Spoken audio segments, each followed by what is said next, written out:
Hello everyone, welcome to the new class of biology. In the previous classes, we discussed about the structure of female reproductive organ as well as the male reproductive organ, है ना? तो लगभग आपको एक clear idea मिल गया होगा कि how are the structures of the both the respective reproductive systems.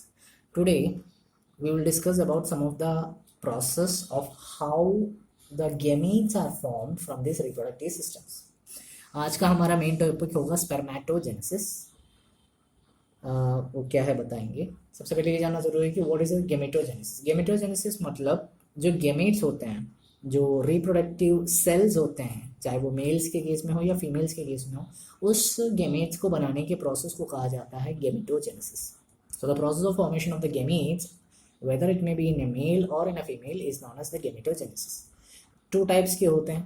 One is the spermatogenesis, means the formation of the sperms in males through the male reproductive system. Second one will be oogenesis, which we will discuss in the next class. So today's class we will discuss how spermatogenesis occurs, what are the different steps, what could be the structure of the sperm, how is it assisted, etc. So इसके बारे में हम discuss करेंगे. So first let's start the discussion about spermatogenesis. Okay. So what is spermatogenesis? It's nothing but the formation of a sperm by some male germ cells, or which we can say as spermatogonia. हमने ये सुना था spermatogonia के बारे में.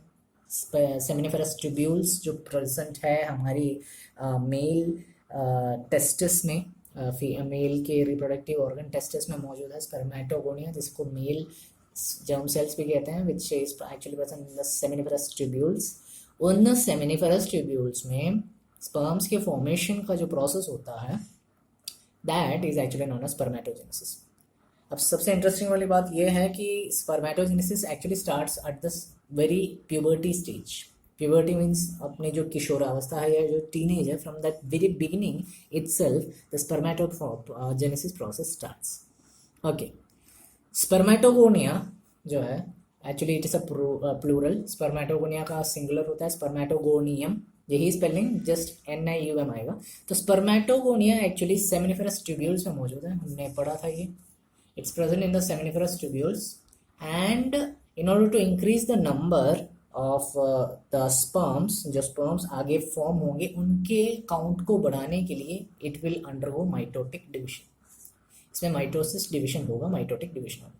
तो जाहिर सी बात है माइटोटिक डिविजन जो सेमिनिफरस ट्यूब्यूल्स बनेंगे, सेमिनिफरस ट्यूब्यूल्स में से जो स्पर्मेटोगोनिया के द्वारा जो भी चीज़ बनेगी, it will have a particular diploid structure, है ना. डाइप्लॉइड स्ट्रक्चर पढ़ा था हमने पढ़ा नहीं था, वैसे आप लोगों ने पढ़ा होगा.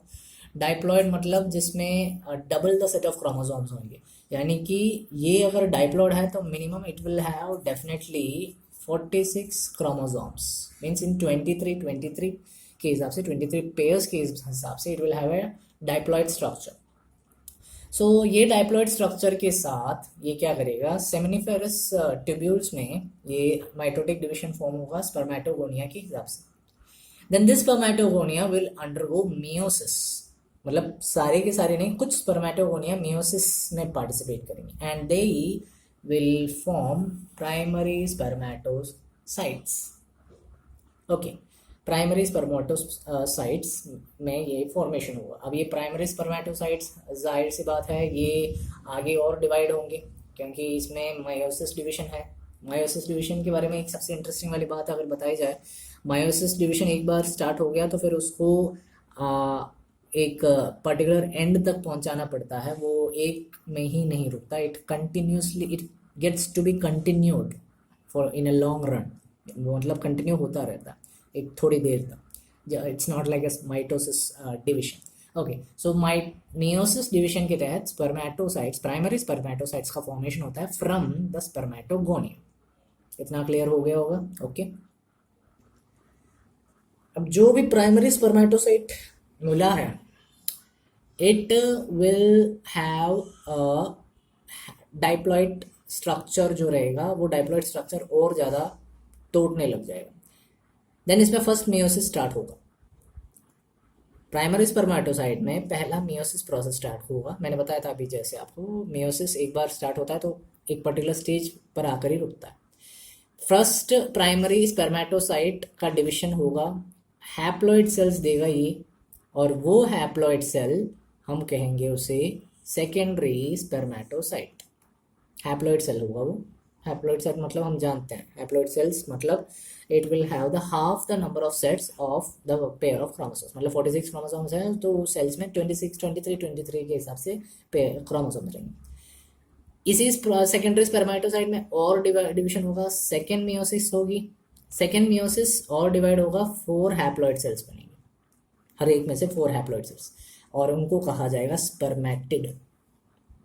ओके, कहाँ से शुरू होता? स्पर्मेटोगोनिया। स्पर्मेटोगोनिया डिवाइड हुआ मियोसिस के तहत, primary spermatocyte. Primary spermatocyte divide हुआ secondary spermatocyte. Secondary spermatocyte divide हुआ स्पर्मेटिड। नेक्स्ट प्रोसेस के तहत what happens, this spermatids gets transformed into spermatozoa or the sperms। यही स्पर्मेटिड बाद में स्पर्मेटोजोआ या फिर जिसे हम स्पर्म कहते हैं, द मेल गैमेट, उसमें कन्वर्ट हो जाएगा। And that process is known by the name spermiogenesis. कभी बार एग्जाम में पूछा जाता है what is the difference between spermatogenesis and spermiogenesis, तो कंफ्यूज मत होना। स्पर्मियोजेनेसिस मतलब स्पर्मेटोजोआ का बनने का प्रोसेस फ्रॉम स्पर्मेटिड। स्पर्मेटोजेनेसिस का मतलब मेल जर्म सेल्स जो स्पर्मेटोगोनिया है उसमें से स्पर्म्स बनने का प्रोसेस। ओके, नाम में ही उसके आंसर छुपे हैं। स्पर्मियोजेनेसिस स्पर्म बनने का प्रोसेस, स्पर्मेटोजेनेसिस स्पर्मेटोगोनिया से स्पर्म्स बनना, है ना। तो वो डिफरेंस उस नाम के अंदर ही छुपे हैं, तो ज़्यादा कंफ्यूज मत हो जाना नेम्स में, दोनों थोड़े से अलग प्रोसेस हैं। In the result they produce sperms but they produce sperms from different structures। बस इतना ध्यान रखना। फिर बाद में क्या होता है, the sperms whichever the sperms formed, spermiogenesis जैसे ही एंड हो जाता है, ये सर्टोली सेल्स, याद होगा Sertoli cells I guess, seminiferous tubules में 2 टाइप ऑफ सेल्स होते हैं। एक अभी बताया था स्पर्मेटोगोनिया या फिर मेल जर्म सेल्स जिसे कहते हैं, दूसरा सर्टोली सेल्स। सर्टोली सेल्स की फंक्शन क्या होती होगी? न्यूट्रिशन प्रोवाइड करना। किसको? ये जो स्पर्म्स मिल रहे हैं इन्हें। यहाँ पर भी जो स्पर्म्स मिले हैं उनका जो हेड पोर्शन है, सबसे आगे का पोर्शन, आगे स्ट्रक्चर डिफाइन करेंगे तब आपको पता चल जाएगा। जो हेड पोर्शन है, that head portion will be embedded in the Sertoli cells. Sertoli cells के अंदर पाए जाएंगे। देन आफ्टर दैट जो एम्बेड हुए ऐसे स्पर्म्स हैं वो सेमिनिफेरस ट्यूब्यूल्स में से निकाल दिए जाएंगे as in the process for insemination, and that process is known as spermiation. ये एक दूसरा टर्म है। तो स्पर्मिएशन, स्पर्मेटोजेनेसिस, स्पर्मियोजेनेसिस, तीनों डिफरेंट प्रोसेस है। स्पर्मेटोजेनेसिस स्पर्म्स का formation from spermatogonia, spermiogenesis sperm का फॉर्मेशन फ्रॉम स्पर्मेटिड, स्पर्मिएशन मतलब स्पर्म सेमिनिफेरस ट्यूब्यूल्स में से स्पर्म्स को निकालने का process. 3 different processes, 3 different definition, but related to the male reproductive system. Okay, so these all things happens by means in the conclusion we can say these all things actually occur for the formation of the sperm or the male gamete। अब इन चीज़ों को assist करने के लिए या help करने के लिए कुछ हार्मोन्स का होना ज़रूरी है, क्योंकि हार्मोन्स भी थोड़े बहुत कंट्रोलिंग फैक्टर हो जाते हैं यहाँ पर। So it is very necessary to have some hormones to assist the secretion और stimulation process of such sperms. इनके सेक्रेशन प्रोडक्शन प्रोसेस के लिए, इनको कंट्रोल कराने के लिए एक तरफ से कुछ हार्मोन्स का होना ज़रूरी है। तो जो मेल रिप्रोडक्टिव सिस्टम में जो हार्मोन्स काम में आते हैं, we will just discuss about that at first. Then when it comes to the female reproductive system, we will discuss the specific hormones at that stage. Okay.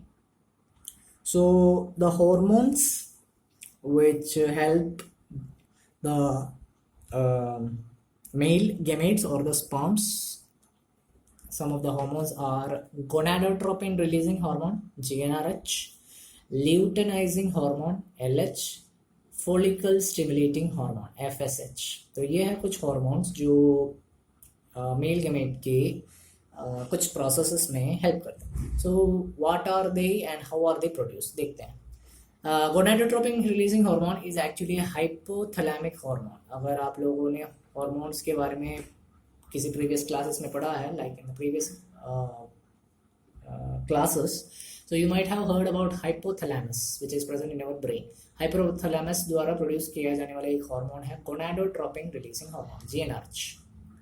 जब puberty stage आ जाती है, मतलब जो किशोरावस्था का जो स्टार्टिंग स्टेज होता है, उसमें ये थोड़ा ज़्यादा मात्रा में इट गेट्स इंक्रीज्ड GnRH, क्योंकि उस टाइम हमने डिस्कस किया था दैट स्पर्मेटोजेनेसिस जो है वो उस टाइम स्टार्ट होता है. So at that time during puberty when its level gets increased, its increased level actually helps in the formation of two different type of gonadotropins. दो अलग अलग different type of gonadotropins को form करने में मदद करता है. एक्चुअली ये जो प्रोसेस होता है वो एक्चुअली पिट्यूटरी ग्लैंड की मदद से भी होता है थोड़ा बहुत. ये जो असिस्टेंस होता है दो गोनाडोट्रोपिन्स का फॉर्मेशन, वो पिट्यूटरी ग्लैंड, जिसको हम मास्टर ग्लैंड भी कहते हैं, जो हमारे ब्रेन में भी ही मौजूद है, विद दैट हेल्प और with the help of that hormone that gland the following gonadotropins are produced. So दो हार्मोन्स गोनाडोट्रोपिन्स प्रोड्यूस किए जाते हैं. One is the LH luteinizing hormone, second is the follicle stimulating hormone या फिर FSH. Okay, so that's about the gonadotropin releasing hormone. मतलब ये एक तरफ से स्पर्मेटोजेनेसिस के टाइम प्रोड्यूस होता है, बस ज़्यादा कुछ खास नहीं है इसमें. Next two are some important hormones. Luteinizing hormone ये एक्चुअली लेडिक सेल्स में पाया जाता है, मतलब ये लेडिक सेल्स में एक्ट करता है. लेडिक सेल्स शायद तक जानते होंगे. लेडिक सेल्स सेमिनिफेरस ट्यूब्यूल्स का अंदर के बारे में हमने बात किया. दो टाइप ऑफ सेल्स हैं. सेमिनिफेरस ट्यूब्यूल्स के बाहर के हिस्से में कुछ गैप्स मौजूद हैं, हमने पढ़ा था. वो गैप्स इंटरस्टिशियल सेल्स या फिर लेडिक सेल्स के नाम से जाना जाता है. This LH actually produces androgens. ये एक्चुअली एंड्रोजेंस को प्रोड्यूस भी करते हैं और फ्लरिश भी कराते हैं, मतलब दूसरे हर एक हिस्से में पहुंचा भी देते हैं मेल रिप्रोडक्टिव सिस्टम के हर एक हिस्से में. And this androgen actually what it does, it actually helps in the stimulation of spermatogenesis process. ये जो spermatogenesis का जितना भी पूरा प्रोसेस हमने बताया था, इस कंप्लीट प्रोसेस के स्टिमुलेशन या कंट्रोलिंग प्रोसेस के लिए एक तरफ से एंड्रोजन हार्मोन का यूज किया जाता है. एंड दिस एंड्रोजन हार्मोन और this androgen is actually produced by the LH luteinizing hormone. Clear? Okay. Next one is the follicle stimulating hormone FSH. Sertoli cells में एक्ट होते हैं FSH. LH लेडिक सेल्स में act होते हैं, FSH Sertoli cells में act होते हैं. LH spermatogenesis process में काम आता है ताकि with the help of androgen. FSH spermiogenesis process में काम आता है. स्पर्मियोजेनेसिस मतलब स्पर्म्स का प्रोसेस फॉर्मेशन फ्रॉम किससे? स्पर्मेटिड. स्पर्मेटिड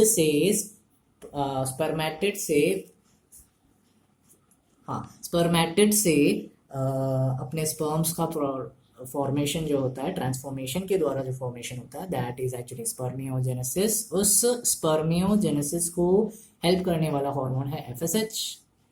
स्पर्मेटोजेनेसिस मतलब स्पर्मेटोगोनिया से स्पर्म प्रोड्यूस करने वाला प्रोसेस, उसको कंट्रोल किया जाता है LH द्वारा by androgen. I think all this points are very very clear to you. इसमें ज़्यादा डाउट होने वाली बात नहीं है. एक बार आप रिवाइज कर लेना अपने हिसाब से, you will just get those points. Okay, so that's all about how the hormone assist in the male gamete formation and also how the male gametes are formed. अब इतनी बात कर ली तो थोड़ा हीरो के बारे में भी बात कर लेते हैं. अपना जो इस फिल्म का हीरो है स्पर्म, उसका स्ट्रक्चर कैसा है, उसके पार्ट्स क्या क्या है, उसके बारे में एक बार डिस्कस कर लेते हैं. अपने जो स्पर्म का स्ट्रक्चर है उस स्पर्म के स्ट्रक्चर में कुछ पार्ट्स मौजूद हैं. द फर्स्ट पार्ट और द मेन पार्ट जो सबसे आगे का हिस्सा आता है, that is the head, then neck, middle piece and सबसे नीचे वाला हिस्सा tail. These are the main parts of the sperm. Sperm का जो हेड रहता है, जो ऊपरी वाला हिस्सा, स्पर्म के बारे में छोटी सी चीज जो कहनी है, स्पर्म का ओवरऑल लेयर जो है वो प्लाज्मा मेम्ब्रेन से ढका हुआ है. ओके. स्पर्म हेड में एक कैप लाइक स्ट्रक्चर मौजूद रहता है जिसको कहा जाता है acrosome. Okay, it is known as acrosome. ये एक्रोसोम क्या करता है? ये ओवम फर्टिलाइजेशन में हेल्प करता है. ओवम फीमेल गेमेट, उसके फर्टिलाइजेशन में काम करता है एक्रोसोम. कैसे? एक्रोसोम में कुछ एंजाइम्स मौजूद रहते हैं. एंजाइम्स जानते हैं, कुछ बायो कैटलिस्ट जिसे कहते हैं. उन बायो कैटलिस्ट के द्वारा एक्रोसोम ओवम के फर्टिलाइजेशन में हमें हेल्प करता है, हमारे मेल रिप्रोडक्टिव सिस्टम को असिस्ट करता है. So that's about the acrosome. Next comes the middle piece. जो मिडिल पीस रहता है उसमें बहुत सारे माइटोकॉन्ड्रिया पाया जाता है. माइटोकॉन्ड्रिया के बारे में हम जानते हैं, it is known as the energy bank, right. तो जाहिर सी बात है, माइटोकॉन्ड्रिया किसको यहाँ पर एनर्जी देता होगा? स्पर्म को एनर्जी देता है. एंड साथ साथ स्पर्म हम जानते हैं हमारे मेल रिप्रोडक्टिव सिस्टम में ही नहीं रहता. It is not stationary, it is motile, move होता है, फीमेल रिप्रोडक्टिव सिस्टम की तरफ जाता है, फिर जब बाद में जाके अब जो फर्टिलाइजेशन प्रोसेस हमने कहा था उसका प्रोसेस करता है. तो स्पर्म के मोटिलिटी प्रोसेस में मूवमेंट के लिए जो फर्टिलाइजेशन के वक्त काम आता है, एट दैट टाइम माइटोकॉन्ड्रिया का बहुत बड़ा यूज रहता है. Okay, so that's the main things about the sperm structure. एक छोटी सी और चीज़ बता देते हैं. जो हमारा ह्यूमन मेल, एक नॉर्मल जो ह्यूमन मेल रहता है, ड्यूरिंग द कोइटस टाइम, जो कोइटस का टाइम रहता है, उस टाइम ह्यूमन मेल्स द्वारा minimum 200 to 300 million sperms ejaculate किया जाता है नॉर्मल फर्टिलिटी प्रोसेस के लिए. मतलब जो एक फर्टाइल ह्यूमन मेल है उसके शरीर से ड्यूरिंग कोइटस टाइम इजैकुलेशन करते वक्त 200 से 300 मिलियन स्पर्म्स प्रोड्यूस किया जाता है. उसमें सबसे बड़ी इंटरेस्टिंग बात यह है कि उसमें से 60% जो है अच्छे खासे स्ट्रक्चर के, से साइज शेप के होने चाहिए, और उन 60% में से 40% विगरस मोटिलिटी वाली होनी चाहिए. मोटिलिटी मतलब अच्छे खासे मूवमेंट वाले होने चाहिए. अगर वो अच्छे खासे मूवमेंट वाले नहीं रहे तो वो एग सेल के साथ फ्यूज नहीं हो पाएंगे, जाइगोट नहीं बनेगा, अगला जनरेशन मतलब एक बेबी का फॉर्मेशन नहीं हो पाएगा. सो 40% जो विगरस मोटिलिटी है, उन्हीं में से एक स्पर्म जाके ओवम से फ्यूज होगा एंड एक एग सेल का प्रोडक्शन हो पाएगा. ओके, सो एक छोटी सी और चीज़ बता देते हैं. जो स्पर्म प्रोड्यूस होता है, it will be release from the seminiferous duct. जो डक्ट होता है उसके द्वारा वो रिलीज किया जाता है. हमारे सेमिनिफरस डक्ट में वास epididymis, vas deferens, seminal vesicle जैसे स्ट्रक्चर्स हैं, उन्हीं के द्वारा ये रिलीज किया जाता है. जो प्लाज्मा टाइप स्ट्रक्चर रहता है हमारे इस सेमिनल वेसिकल के अंदर, जो सेमिनल प्लाज्मा रहता है, वो स्पर्म के साथ मिलकर जो चीज़ बनाता है, that is known as the semen. ठीक है, तो कभी कभार कुछ जगहों पर स्पर्म्स को सीमेन भी कहा जाता है. एक्चुअली वो एक डिफरेंट वर्डिंग है. Semen means sperm plus seminal plasma. Sperm मतलब मेल गैमेट होता है, semen sperm plus seminal plasma होता है. ओके, तो कंफ्यूज मत होना दोनों wordings. So that's all about today's class. Diagram, sperm के स्ट्रक्चर का डायग्राम है, बीच में बना लेना before writing this sentence. Figure 3.6 अपने टेक्स्ट बुक में मिल जाएगा, पीडीएफ या फिर टेक्स्ट बुक जो है आपके पास, उसमें से 3.6 फिगर नंबर वो बना लेना, स्पर्म स्ट्रक्चर का diagram. Okay, so next class we will be discussing about the female reproductive system gamete, जिसको हम कहते हैं ओवम या फिर egg cell. So we will discuss that in detail. So I hope you enjoyed the class. Stay safe at your houses. Write the notes regularly. PDF के रूप में आपको इसके notes मिल जाएंगे in the comment box of this video. And suppose if you are liking the this particular classes, then just let me know by either giving a like to the video or by liking the notes at least which has been put in the comment box. अगर videos पसंद आते हैं तो like ज़रूर कर लेना. कोई भी डाउट्स हो कमेंट बॉक्स में ज़रूर करके पूछ लेना ताकि पता चले कि हाँ आपको कुछ ज़्यादा प्रॉब्लम नहीं है समझने में. एटलीस्ट लाइक मार के तो पता कर सकते हैं कि हाँ अच्छा लग रहा है या कि नहीं लग रहा है. Okay, so that's all about today's class. I hope you enjoyed the class. Thank you. Have a nice day.